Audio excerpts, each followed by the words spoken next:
Good afternoon, ladies and gentlemen. Welcome to WeLynx webinar on Indonesia wind energy opportunities and challenges. This is Lynic Wang, partner of WeLynx, and I will be the MC for today's event. Thanks so much for joining our webinar today, and we are very glad to have more than 300 people registered.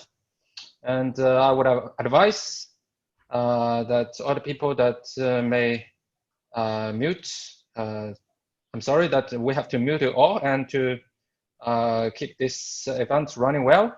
Also, I'm very honored to introduce you three heavyweight speakers today. Mr. Haris Yahya, Director of Various of New Energy and Renewable Energy of Ministry of Energy, Mineral Resources Indonesia. Mr. Ifnaldi Sikumbang, Vice Chairman of Indonesia Wind Energy Association. Mr. Niko Priyambada, Head of Project Development of UPC Renewables Indonesia. Welcome. And on behalf of WeLynx, I would like to thank our supporting partner, SIAA, Singapore Industrial Automation Association, MKI, and Maps and Globe. So for today's webinar, the total duration will be 50 minutes, and there are 3 speaking slots, 10 minutes each, and we will have 15 minutes Q&A session followed by all the presentation was finished. All right, so most of the registrants are ready. Log in. I think it's a good timing to get started. So I think I would like to welcome our first speaker, Mr. Ifnaldi Sikumbang, Vice Chairman of Indonesia Wind Energy Association. Ifnaldi, now you have the floor. Thank you, Mr. Wang. Hello, everyone. Good afternoon from Indonesia. I am Ifnaldi Sikumbang, the Vice Chairman of the Indonesian Wind Energy Association. First, I will convey the warm regard from our Chairman, Mr. Agung Hermawan. Thanks for the ceiling for the global map to invite us to be speaker on the on this webinar. Ladies and gentlemen, I will begin with the introduction of the next, please.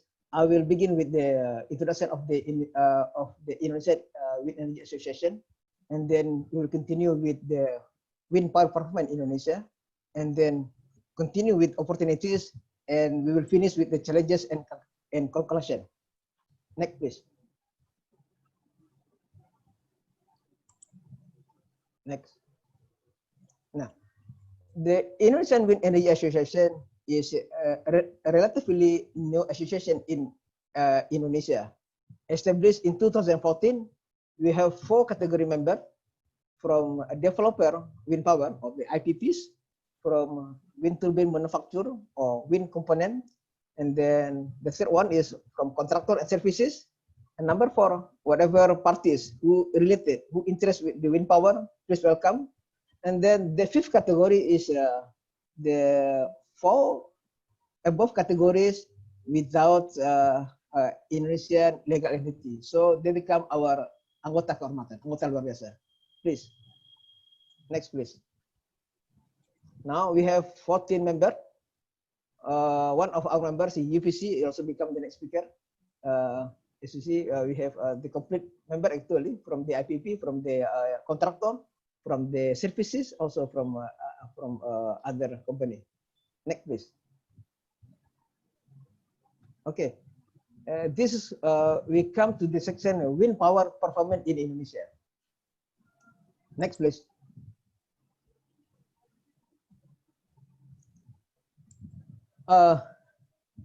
Okay. As we understand, the Indonesia located in the tropical area and equator, so our sun energy, our solar energy is quite good compared to wind energy. Unfortunately, long time ago, we have a misperception on the wind energy in Indonesia. We keep tell that our wind energy is weak, yeah, and then yes, it is right sometimes, and it is right, yeah, because what we have in Indonesia, our wind speed it is quite slow actually, yeah. As we understand, yeah, from the table, we know the wind category that could be generated electricity is class 3 up to class 8. And what is the wind speed in Indonesia is number 3 and number 4, class 3 and class 4. So wind speed in Indonesia is between 3 meter per second up to less than 8 meter per second. Yeah. And what is the wind resources in Indonesia? Wind resources in Indonesia is mostly in Eastern Indonesia. Around 60% is in Eastern Indonesia, and around 40% is West Indonesia. Unfortunately, talking in Indonesia, about 85% of the demand of the consumption electricity is located in West Sumatra, in West Indonesia, but only 15% demand is available in East Indonesia. Go on. So the message for this slide is, if you come to Indonesia, you have to bring technology that could be suitable for the low wind speed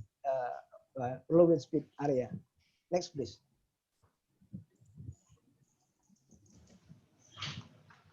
Next, please. Anna.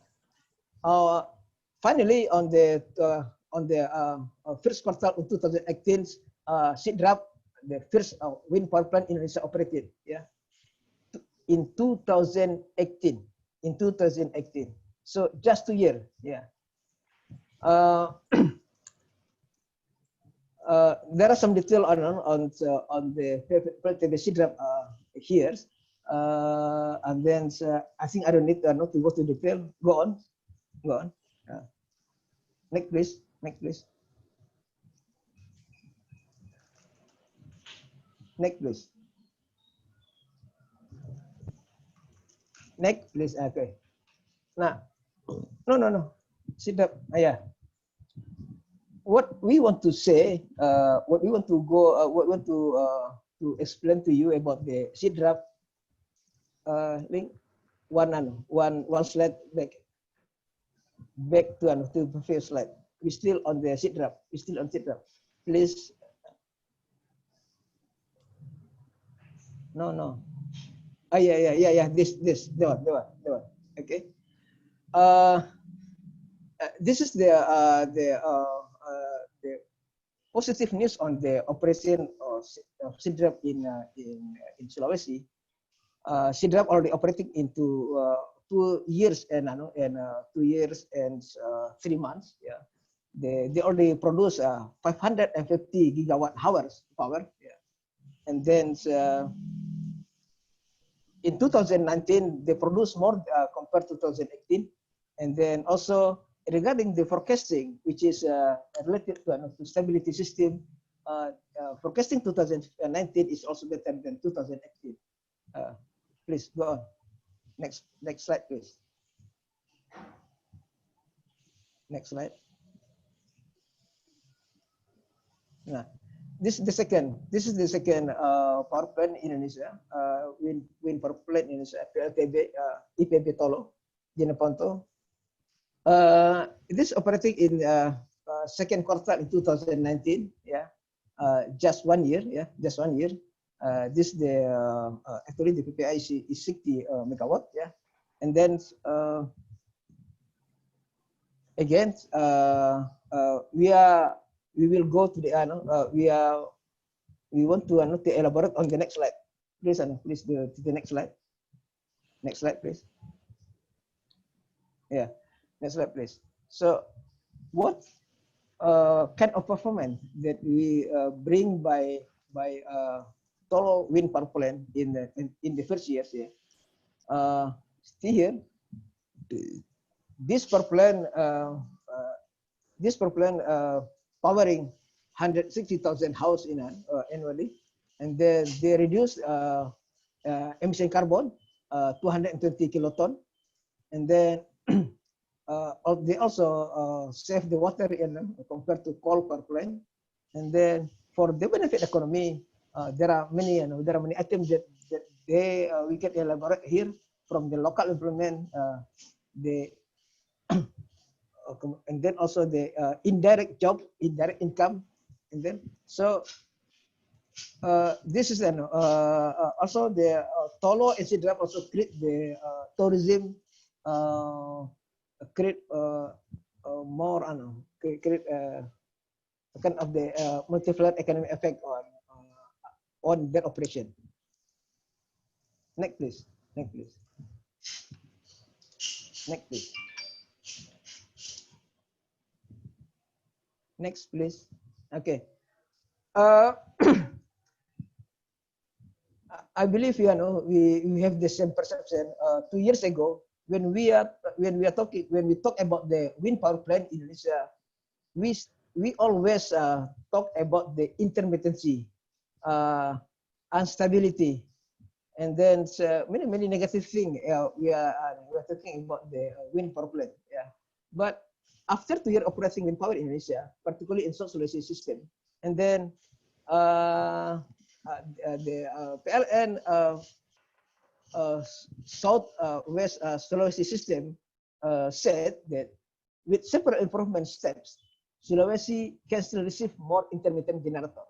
I think this is the best and strong message that that we can convey to the public, also to the stakeholder energy, also to government, that this is the data, this is the facts, that intermittent energy, intermittent power can be accepted, and if it is not stable, I think government also through the current regulation, also the next regulation, also allow to use battery or energy storage system, which is calculated as separate investment. So for me, this is the good news after 2 years operating wind power in Indonesia. Next, please.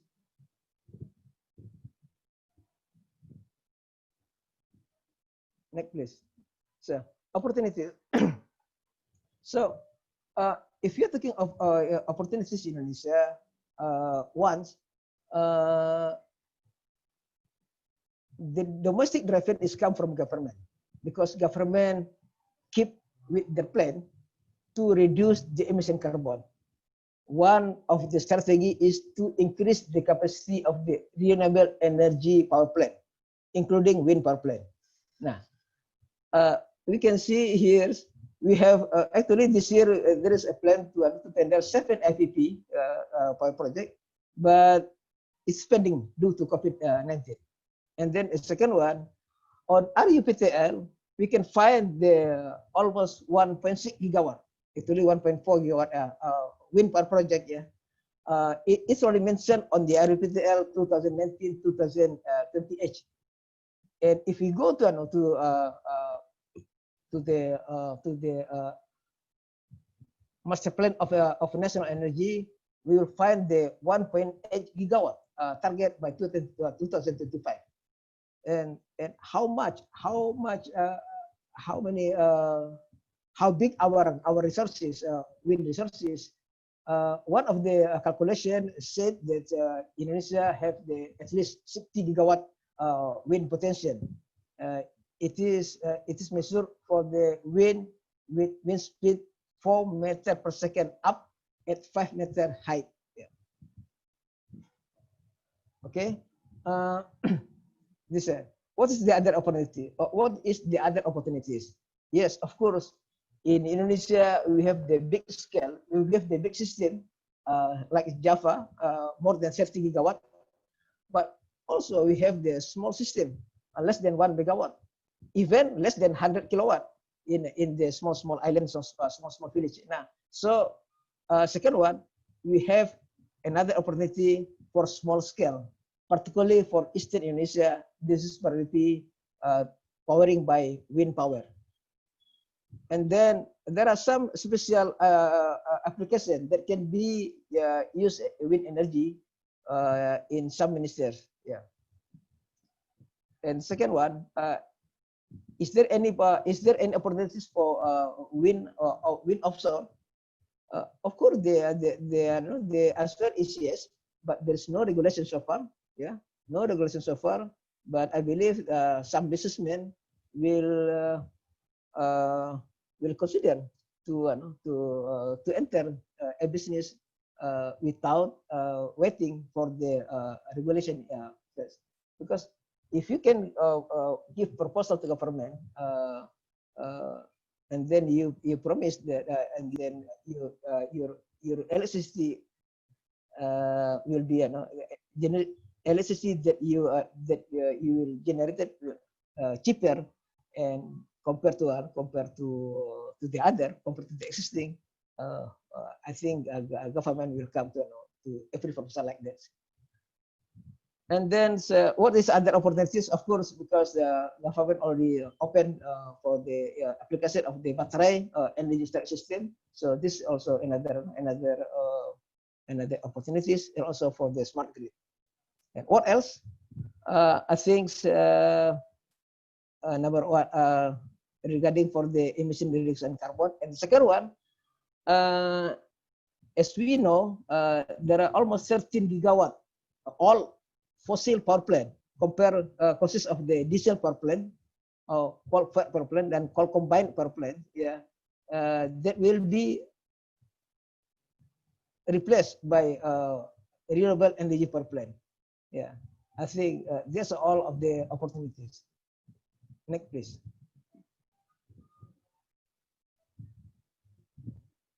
I think this is the summary of the wind development in Indonesia. You know, the installed 149 megawatt. Yeah, yeah, and then you have only 2 projects, no construction project, no PPA, tender pending. We have big number on RPTL. We have a big number for MAP, but yeah, look like stuck. After Tolo project. Please, next, please. It is on. I try to elaborate a little bit about the compression program. So I'm asking you, how far your wind potency from the all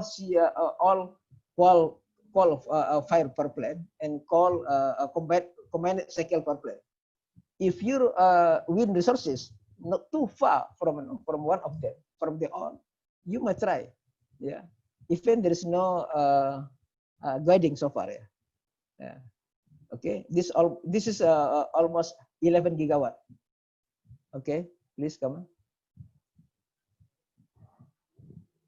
Next. This is for the diesel power plant. You see here.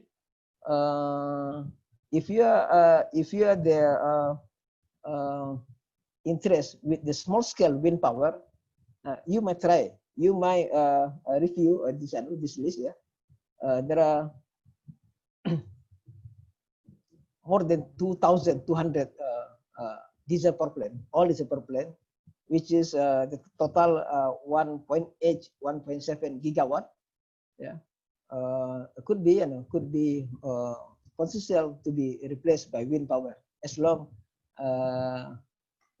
as long your wind resources not far from the location. Next, please. Next, please.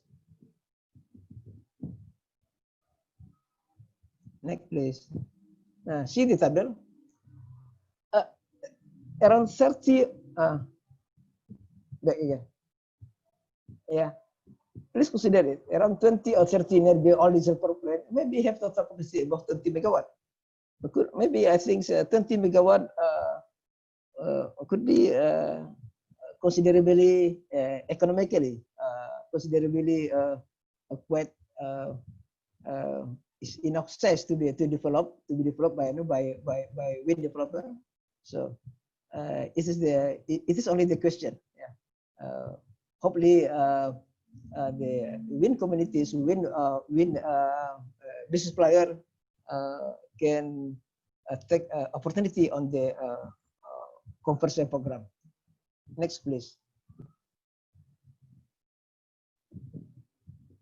Challenges. Next, please. Yeah. So I think we have only two challenges. After 2 years operation, Tolo and Sidrap proved to the public, to the government, and also maybe to PLN that wind power plant can be accepted by in solution system. So now we hope there is no more issue on the on wind energy as intermittent energy, as intermittent power. So what is the rest of the challenges? One is regulatory challenges. Regulatory challenges. We already have 3 regulation starting from the EMFR number 12, number 50, and also number 4 2020. But there is no new IPP project generated by those 3 regulation. So something wrong. Or what's something wrong maybe, because this regulation calculate the price, the selling, the price that PLN buy to another IPP is 0.85 times DBP. Yeah, it is really not economically in part of Indonesia, and also not economical for small scale. Okay, the second challenges is project demand or COVID challenges. So no IPP after Tolo and after employer, it is because of the demand. Because of the demand, so no need for PLN to develop the new project because there is no demand. Okay, and then as we explained before, the planning tender is pending because of the Timur because of the COVID-19. And last thing, I think we have to say the effect of the statistic. There is the reduced power consumption this year around 7 up to 90%, and also we can read in many news that system in Java is have the electricity up to 40%. So it is not good news actually. This is challenges. So next, what is the next, please? Now we come to the conclusion. One, for more than 2 years of wind operation in Indonesia, it can be concluded that intermittent generator plants are acceptable in short solution system, and the same result will happen to other electricity system in Indonesia. This we need. This we hope for the other system, for the next for the other PLTP project. And also on that, in Sulawesi also with several improvement steps, Sulawesi system can still receive more intermittent generators. That's also the good news for us. And then PLTP Sidrap and PLTP Tolo prove that current wind power technology is suitable for area with low wind, medium wind speed like Indonesia. You know, Indonesia have low wind speed, not like subtropical country in Europe. They have a 2-digit wind speed, more than 10 meter per second. But we have only like in Sidrap, the wind speed is still around 7 meter per second, something like that. Yeah. So, and then the other point is the new regulation that will soon to be issued. Government promised on this Augustus, economically best selling price of electricity and the opening option to use ESS and storage system and smart grid program will encourage development of the wind power in Indonesia. And then COVID-19 will delay new wind power project in Indonesia. And we want to stress here, fossil to renewable conversion program and small scale wind power are real opportunities for Indonesia developer at present. I think this is my presentation. Thank you to everyone, and then I'm happy to answer some question later on. Thank you.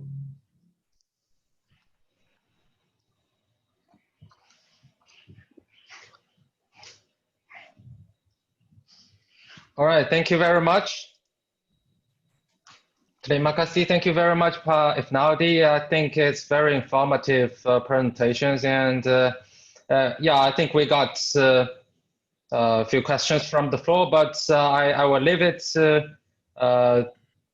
the end of the presentation. Thank you very much again, Pak Ifnaldi. Let's welcome our next speaker, Mr. Niko Priyambada, Head of Project Development from UPC Renewables Indonesia. The floor is yours, Pak Niko. Thank you, Mr. Wang. Appreciate it. Good afternoon, everyone. I hope you can hear me well from wherever you are joining. Today, I'm going to present to you about the challenges that we face about renewable energy projects development in Indonesia, particularly in wind farm development. My name is Niko Priyambada. I have been with UPC Renewables Indonesia since 2012. I now hold the position of the Head of Project Development, and I was involved from the beginning to the end and start of the operation of the first wind farm project in Indonesia, the Sidrap Wind Farm 75 megawatt project. Okay, let's begin. Next, please. So, next slide, Lee. Thank you. A little bit of introduction about our company.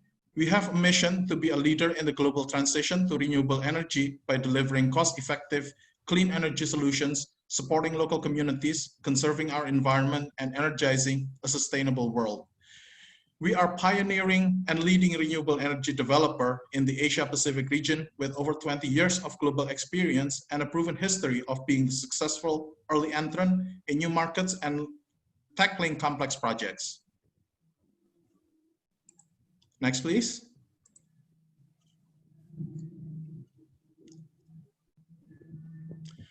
The companies that have been formed by UPCs have developed more than 4,500 megawatt of operating wind and solar projects globally and have been active in Indonesia since late 2011. In the Asia-Pacific region, we have operating projects in Indonesia, the Philippines, and China, and we have a development pipeline of over 6 gigawatt with 50 renewable energy projects. Our team consists of more than 150 renewable energy professionals and led by an experienced management team, complete with professional teams in different aspects of project development, such as resource assessment, procurement, construction, permitting, contracting, finance, construction management, land acquisition, engineering, operating legal, and administrative teams. So we believe that we have a very capable in-house team for project development in Indonesia. And we supply renewable energy at the most competitive price possible in a socially and environmentally responsible way and develop, build, own, and operate renewable energy plants as independent power producer at the highest international standards. Next, please. Our main concern for renewable energy project development is minimizing negative impact to the environment. What would be the point of having clean energy if it's detrimental to the environment? For this, we do our best to follow the national and international environment standard for each of our projects. Additionally, our commitment is to become a good neighbor to our community, maximizing positive impacts and minimizing negative impacts. We provide benefits from our projects in the form of community development under our CSR programs. Next, please.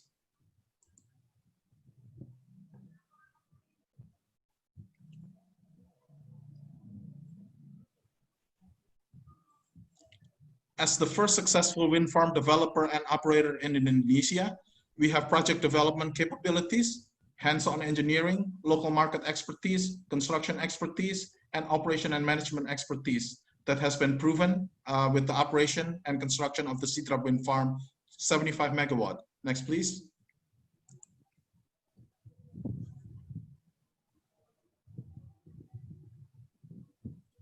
In a simpler term, our core business involves turning renewable energy resources into bankable assets. To reach that stage, there are steps that we have to follow, such as resource and project analysis, development of the resource, permitting and land acquisition, financing, construction, reaching the commercial operation date as specified in the power in the PPA, and operation and maintenance of the project, and maintain its commitment to produce the energy as specified in the power purchase agreement.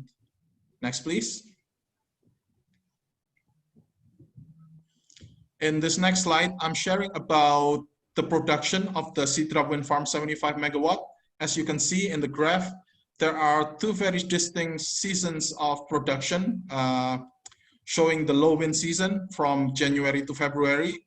And then in the transition period from March to May, it gradually picks up until it reaches maximum in June, July, and August, going down again through the transition period in September, October, and November, and reaching the beginning of the low production season.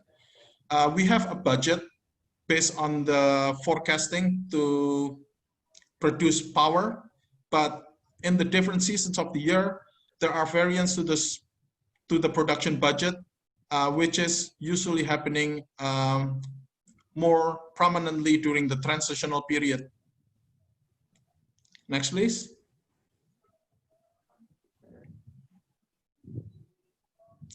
The next slide shows that our turbines do not receive equal wind resource and thus do not produce the same volume of power.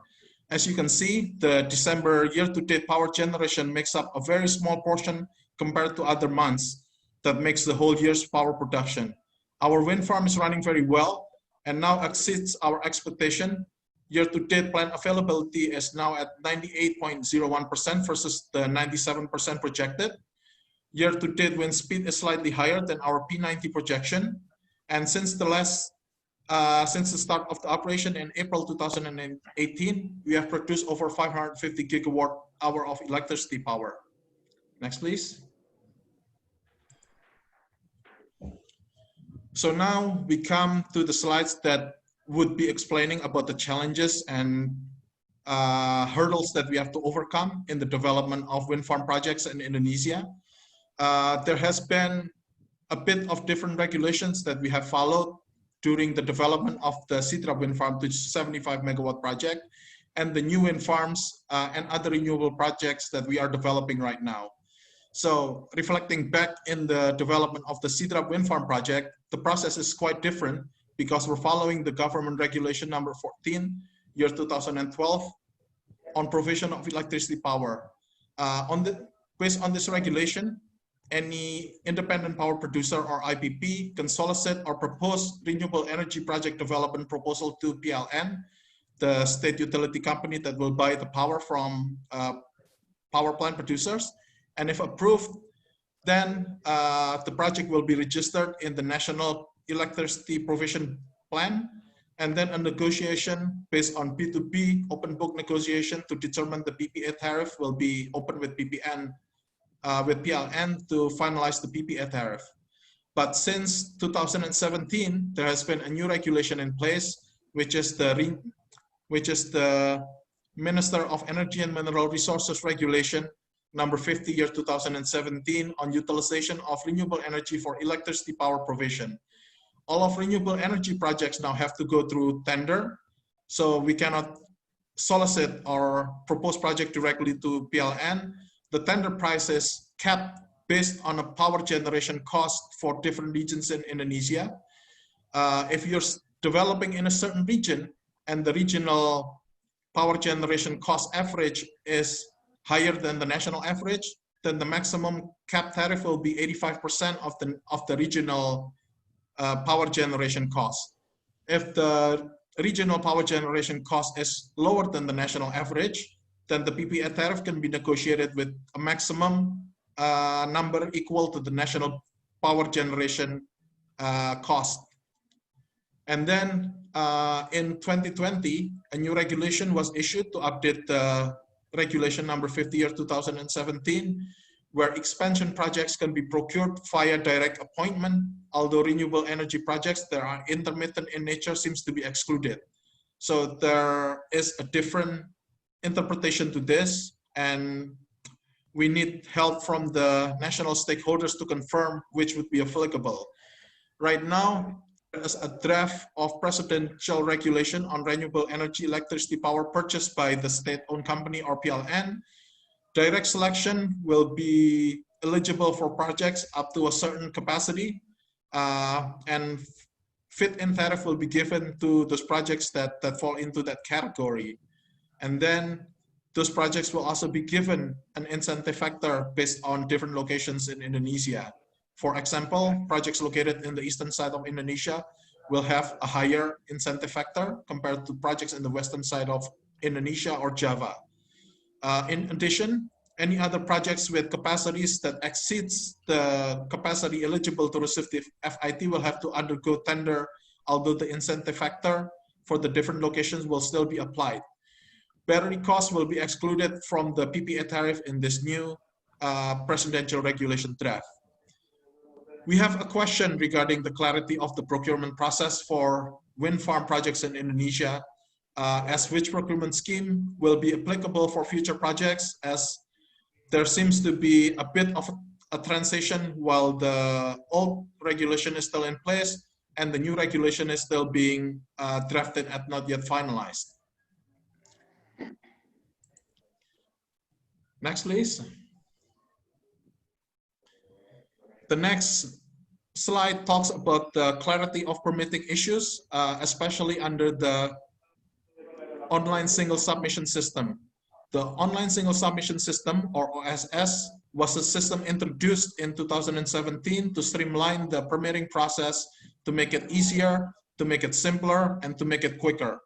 However, we still encounter some issues with the OSS system, and let me give you a little bit of information of what we have been facing. Permits often requires application of further requirement or conditions that must be obtained from regional agencies. Depending on the capabilities of the regional agency, this can accelerate or slow down the process of the permitting immensely. And then regional agencies often impose their own version of the requirement or condition to obtain the permit, thus interpreting the regulation differently, adding time and cost to process it. They also often interpret this regulation separately, creating other issues that can either slow down or halt the process entirely. There are no penalties for agencies that fail to issue the permit on time, even though there is a clear timeline that has to be followed in each of the permitting regulation. The projects will have to eat the cost that may incur if activities are running late because a permit was not issued on time. There are no set and formal tariff to process a certain permit. It's quite difficult to estimate the exact cost to process permit, and for companies that are implementing clean accounting, this could become a shock to them. Our question is that will there be an improvement to the OSS system in the near future that will really streamline the permitting process? It's really a good start, but there needs to be a continual improvement agenda and a leader to refine the system and achieve the objective, as now it's an incomplete task at present. Next, please.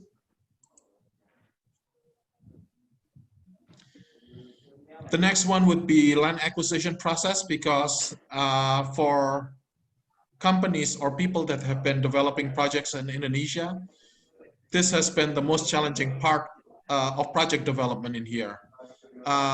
During our land acquisition process for the Sidrap Wind Farm 75 megawatt project, including all of the new projects that we are developing right now, we have encountered where during our land acquisition process, multiple ownership of the same parcel of land is possible.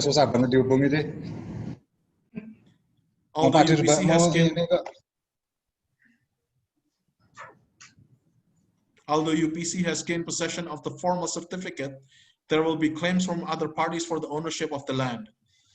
And then land cost is difficult to predict, and there are no mechanism that applies for private companies that will help to purchase land at a reasonable rate. The mandatory land acquisition law only applies for state project or state-owned company projects. This can be implemented for power projects, but only to parts that will become national strategic asset, such as high voltage transmission lines. This creates a situation where land prices could be extremely expensive, even if it's a strategic project. Even for land that has a special status, such as forestry land, it may have communities or land users that will need to be compensated for the loss of the land on top of the on top of the cost to obtain the necessary permitting to control land with the special status itself. On more than a few occasions, squatters are controlling state land without the proper permit, and they can block or even halt the project development altogether. And then the last one, land certification process in Indonesia is very, very slow.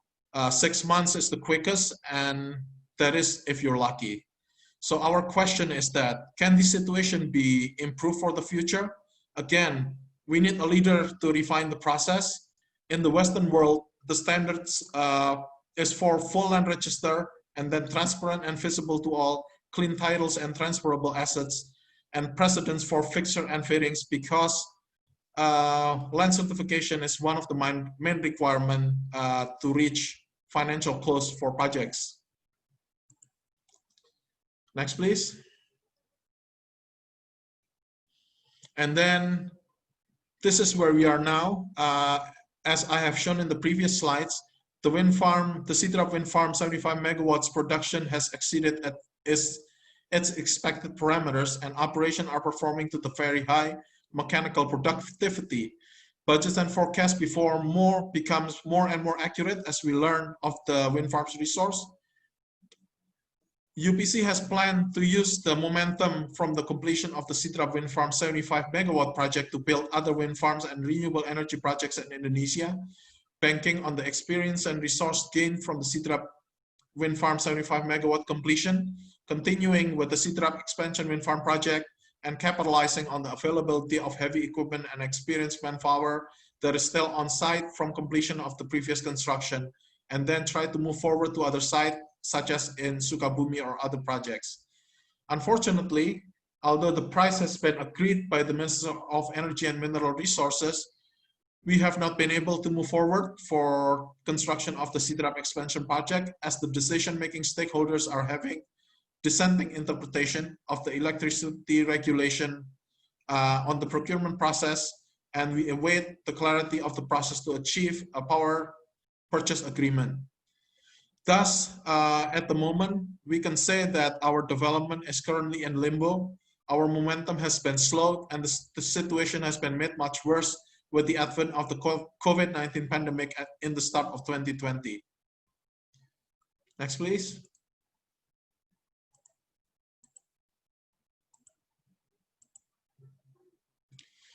On top of that, we also have competitors, which are our own neighbors. The current situations, the complications and uncertainty faced by the developers in Indonesia regarding procurement, permitting, land acquisition, and other project development process are certainly not benefiting us. This condition is made worse as our neighboring countries are constantly improving the process and ease of investment, including offering more competitive tariff. Billions of dollars of investment are running to countries like Vietnam, Philippines, or Australia, because they are viewed as more accommodative to renewable energy investment and offer more benefits to investors, predominantly via projects happening and activities getting delivered. If the situations continue, Indonesia will definitely be left behind. In fact, we have actually lost 2017 to 2020 due to the confusion on the procurement process, and need to determine how to catch up and profile successes again, because investor confidence is dwindling right now.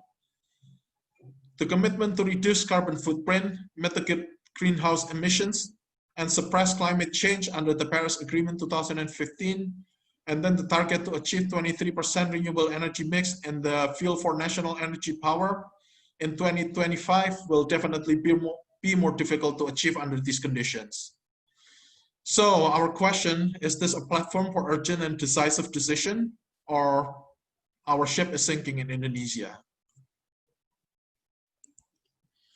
Although what I have explained in the previous slides may seem to be a bit bleak and pessimistic, we can summarize and conclude that time has run out for Indonesia. Without any breakthrough to the current situation, renewable energy investment will surely be flowing to other countries that can provide more competitive benefits to investors. However, is it all lost? We don't think so. We still have belief that we can turn the situation around. This would actually be the perfect time to sort out any confusion in the project procurement process.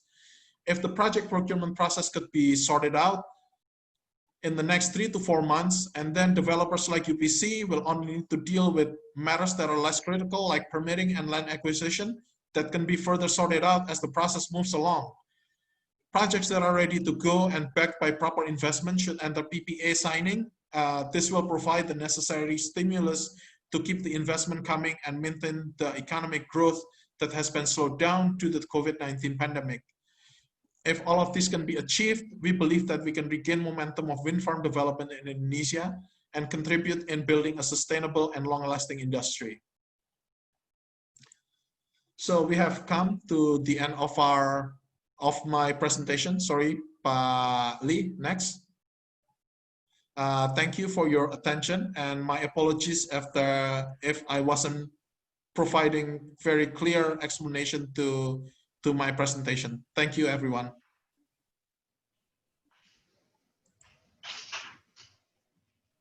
Thank you. Thank you very much, Pak Niko.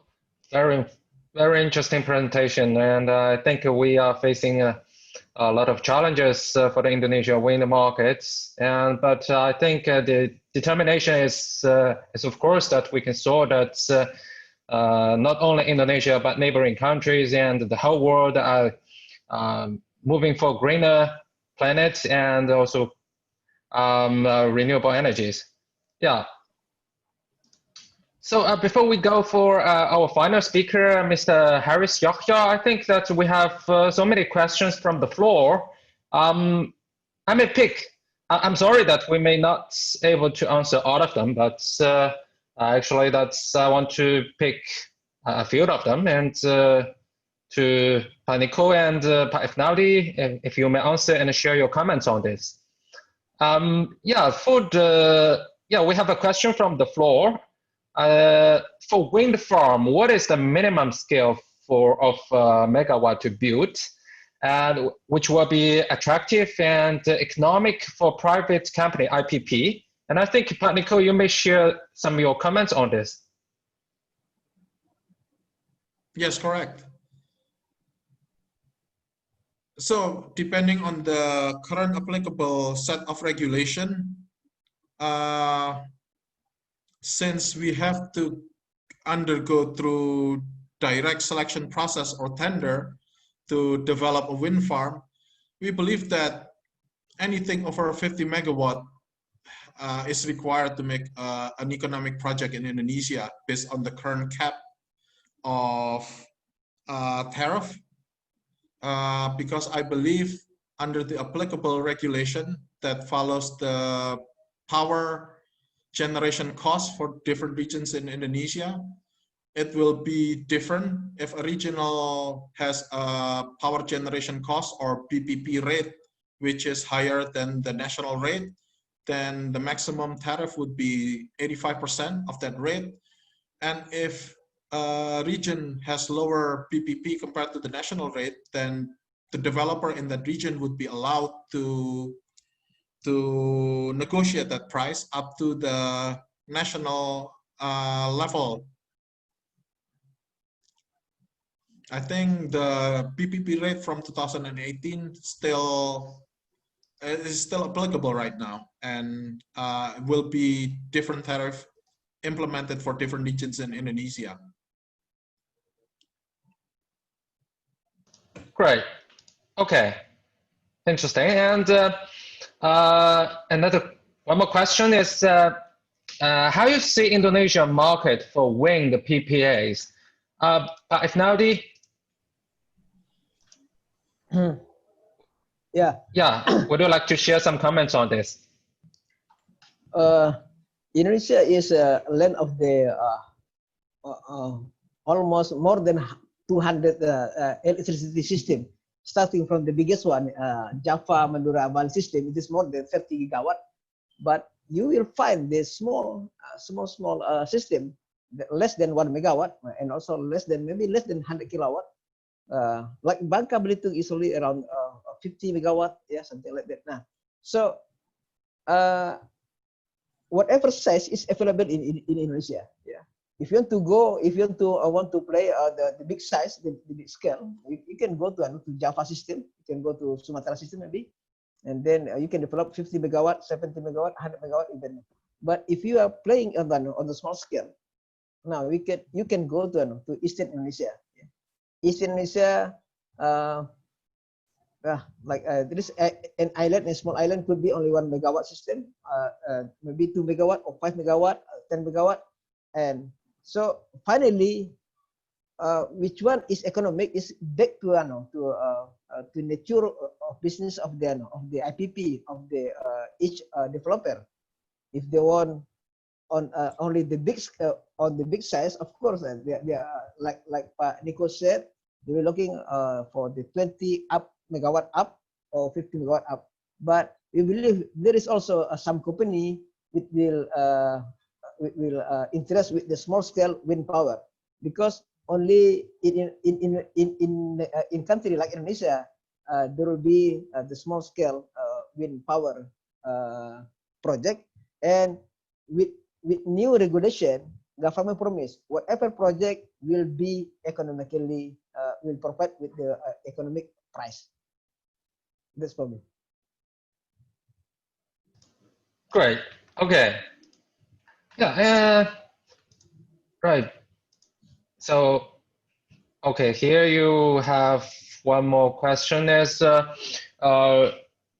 there any opportunity for floating offshore wind? I mean, the projects in Indonesia. Niko, would you like to share some comments to see that if there is any opportunities for the offshore wind opportunities in Indonesia? Yeah. Sorry about that. Apparently, I was still on mute. Yes, one of the sites that we're looking to develop is actually very potential for nearshore, not totally offshore development. And we believe that if we are given that opportunity, we will be able to expand the current development, which is still inland, but could be expanded nearshore to 2 or 3 times the capacity that is available inland. This location is located in South Kalimantan, actually. So you mean that okay? Unfortunately, as we have discussed with Pak Ifnaldi yesterday, there hasn't been any regulation in place for offshore wind farm development yet. But hopefully, we can use the existing one for the onshore wind farms and make some modification as we go along. I think the challenges for offshore development right now would be the distance from the grid, because it would require building a very long transmission line. That's good. Yeah, I think that when we are talking about offshores and also nearshores projects, and there is comes a question that whether there will be some incentive for the tariff difference for the onshore and intertidal, even offshore projects. Because we saw that neighboring countries, Vietnam's, are offering different incentives for projects onshore and offshore. So what do you think that the government will be giving different incentives on these? We have not seen anything like that yet, unfortunately. So okay. We hope that if Pak Harris is able to make the presentation, then we can ask him whether the government has any plans to provide specific incentives for offshore wind development. That's good. Okay. I think this would be the perfect time. Thank you. Thank you. We will. All right. Before we go for the final presentation, we have one more questions, and we will have Mr. Harris coming in. For both of you, the development plan and the procurement process for future wind projects. Yeah. Ifnaldi, maybe you want to go first? Please repeat your question. Link. The question is development plan and the procurement process for future wind projects. Okay. Before I answer this question, I will continue then to Pak Niko, the previous question. Pak Niko, please remember how UPC developed the seed draft. on that time, there is no regulation. There is no regulation. Then UPC come to government, propose a draft, and then finally government accept the proposal. Even you have to open book with government, with PLN. Now you can do the same thing with the floating, with offshore wind. No need to with regulation. You can take your big step, your first step, and then back to the government. I think this on I hope you willing to do this. So Mr. For the last question, the procurement, I think there is no significant difference between the current regulation. I mean the government regulation minister regulation number 4/2020 compared to next coming President regulation on renewable energy price. So there will be two mechanisms: direct appointment, also direct selection, and luckily for the new President regulation, they will use two price mechanism. I mean, one is the selling price for the biggest size, and direct appointment with feed-in tariff for small scale. With this combination between feed-in tariff and selling price, and also the direct appointment and direct selection. We, of course, the stakeholder of the wind industry have more optimistic with the next climate investment for the wind power. Thank you. Thank you very much, Pak Ifnaldi. Niko, do you have any comments on this question?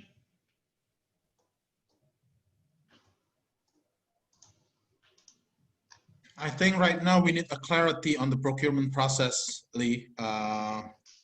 We're still in limbo because the applicable regulation is still applied, but nothing has been moving forward in relation to that regulation. I believe that everyone's waiting for the new draft presidential regulation to be issued regarding the purchase of renewable energy by the state utility company, PLN. And probably after that,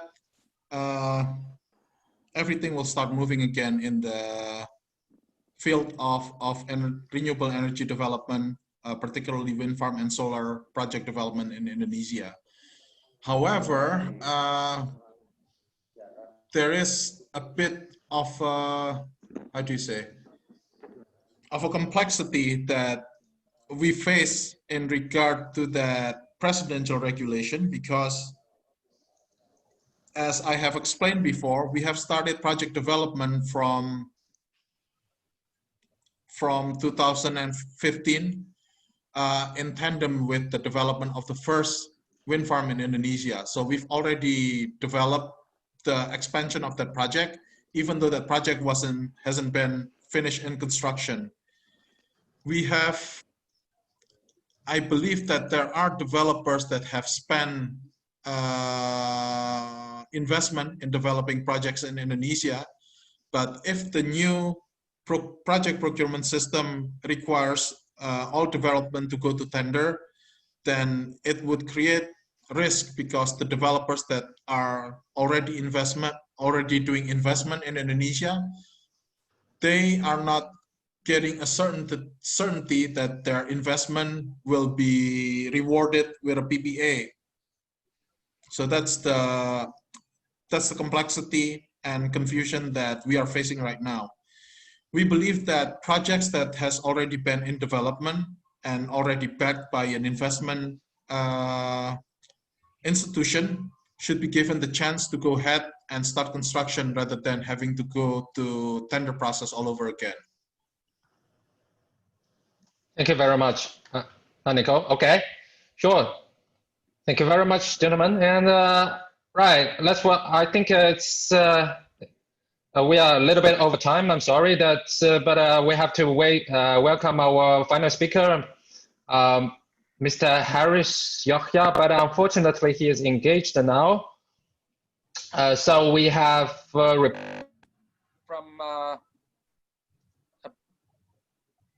hello. Yeah, but we have the replacement from Mr. Mustaba. Yeah. Okay. Hello, hi, Mr. Mr. Mustaba, and Yes, welcome, and thank you very much for coming here today. Now the floor is yours. Thank you.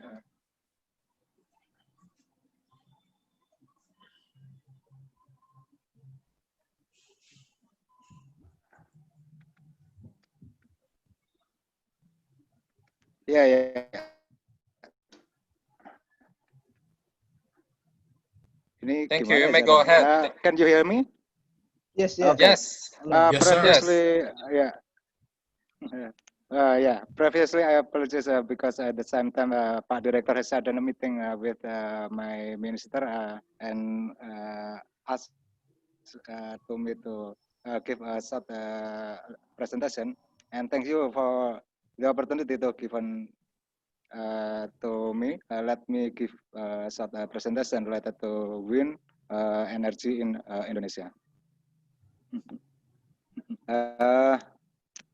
Can you show my presentation? Could you show my presentation? Okay. For the first time, I will convey the global electricity condition, especially related to wind based on a study from GWC, GWEC. And the slide show the increase in capacity in 2019 to reach 60 gigawatts. In the previous year, the installed capacity of the wind generator had reached 650 gigawatt. More than half of the new installation in Asia Pacific, followed by Europe and North America. China, America, and UK are the leading countries' market share. Yes.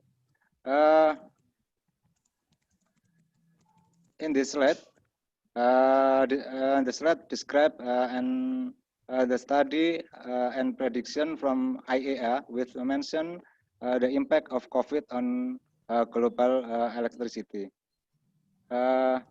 These impacts include number one is lockdown in several countries affect the demand for electricity. Global electricity demand in Q1 2020 decreased by 2.5% compared to the same period in the previous year. The average reduction in lockdown condition reached 20%, and the change in demand has a very significant impact on fossil generation. The decline in demand until the end of the year is predicted reach 5 to 10%, and the speed economic recovery has an impact on electricity demand, where the relatively slow recovery will encourage the use of new renewable energy, including wind energy. And also in the same time, in Indonesia condition also affected by COVID-19. The demand in Java, Bali, Kalimantan, Sumatra, and Sulawesi system has decreased. The highest decrease occurred in the Java, Bali system, which was minus until more than 9%. Based on the data from the last 3 weeks, the business and industrial segment experienced a significant decline. Well, the household segment did not decline. This figure also explains the decrease in demand in countries with lockdown and partial lockdown. The picture on the right shows that Europe has experienced a very significant reduction in electricity demand. Now, we move to the next slide. that this section will explain energy Indonesia condition. In the National Energy General Plan, Indonesia set 23% new renewable energy by 2025. On the other hand, the achievement until 2019 is still have a low number, 9%, and also it takes a very hard effort to achieve this desired condition. This is the still in the same topic. The picture shows a development of a new renewable energy from year to year until 2019.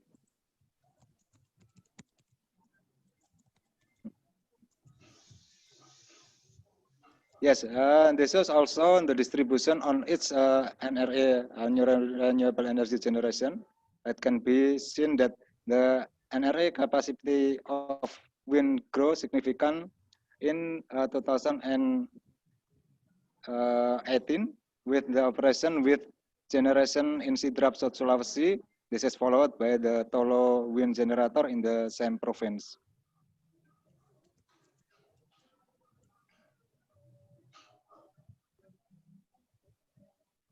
Yes, we now talk about the potential. If you look at the existing potential, Indonesia has enormous potential and needs to be developed properly. Wind energy has a potential of more than 60 gigawatt and has only been utilized below than 1%. And based on the data from National Energy General Plan, almost all areas in Indonesia have wind potential that can be developed.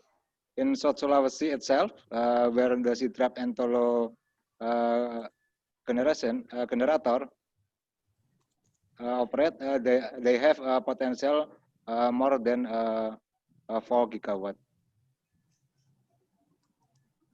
Around the 2014 until 2017 period, the result of a cooperation between the Ministry of Energy and Mineral Resources, Republic Indonesia, and Danida has published a map of wind speed distribution. It can be seen that the wind speed in Indonesia is generally not that big.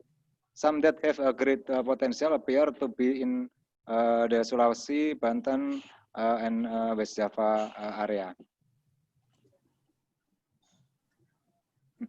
This is based on the existing potential. The Indonesia government has set a medium-term plan that in the next 5 years there will be an additional more than 70 megawatt from wind energy.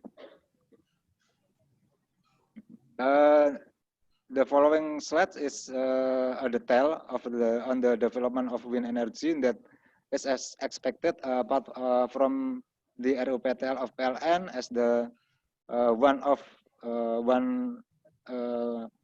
off-taker in Indonesia, also from creating market.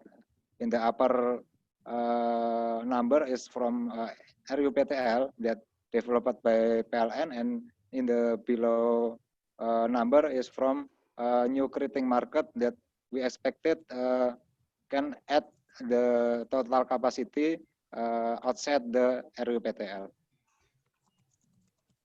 This figure shows comparison of the plan to achieve 23% energy mix target by 20 and 25. We can see that there are differences in plan for 2024 from both the RUPTL and the medium-term plans. This gap is expected to be filled with the various government programs that can later be developed through PLN, the state budget, and other business area. So we have 3 schemes by commercial with the developed by PLN,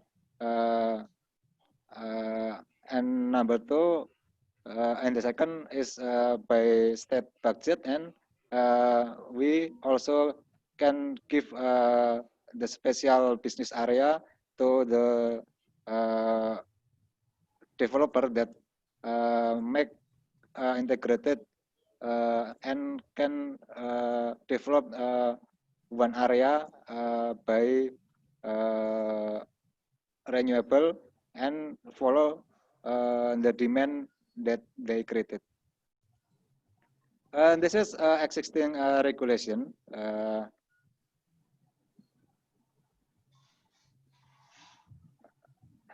This is the currently regulation of new renewable regulation is Minister Energy and Mineralization Regulation number 4, 2020 and 20, and this is a new regulation, but this is modified from the regulation number 50 2050. In general, it is explained that the regulation of wind energy in terms of tariff is still based on the production cost of a region. Procurement is still carried out by direct selection. What is the new about the wind and other energy is that the BOT scheme is no longer regulated.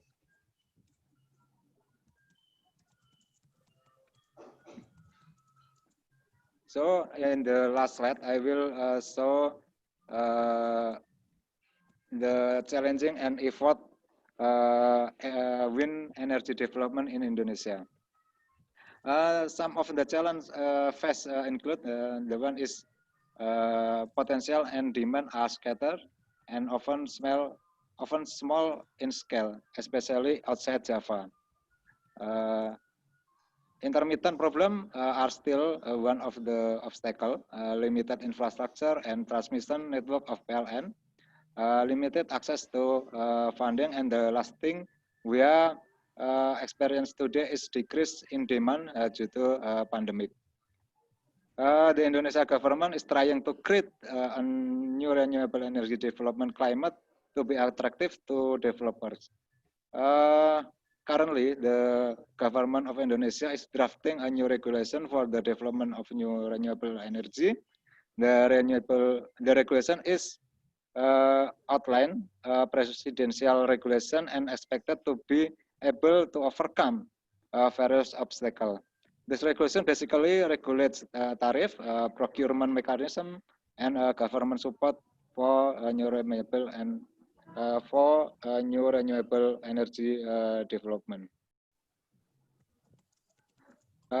Another effort to increase EBT penetration is that government has a policy to replace diesel generator located in isolated area by utilizing the potential of new renewable energy in the local area, and wind energy is one that can enter this area.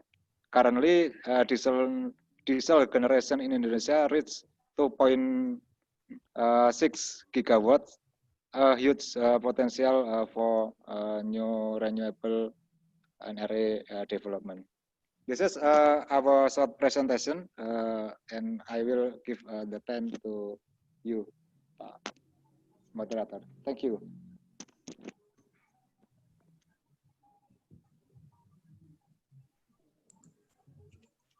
Thank you. Thank you very much, Pak Mustaba. And I think it's very interesting presentation. And thank you very much all for attending today's webinar today. I'm sorry that we are a little bit over time today, but I think I hope everyone will enjoy the webinar today. Yeah, and of course that we would like to introduce our next wind energy webinars on 17th September. Project and technology development in Indonesia wind market, and we have speakers from Renewable Energy Global Solutions, SL Engineers, and GE for next time. And we will give out the registration link very soon on various channels, and please send your registration to us so if you are interested. All right, thank you very much for joining today's webinar, and thank you very much for the speakers, Pak Niko, Pak Ifnaldi, and Pak Mustaba. Yeah. Thank you very much. Thank you.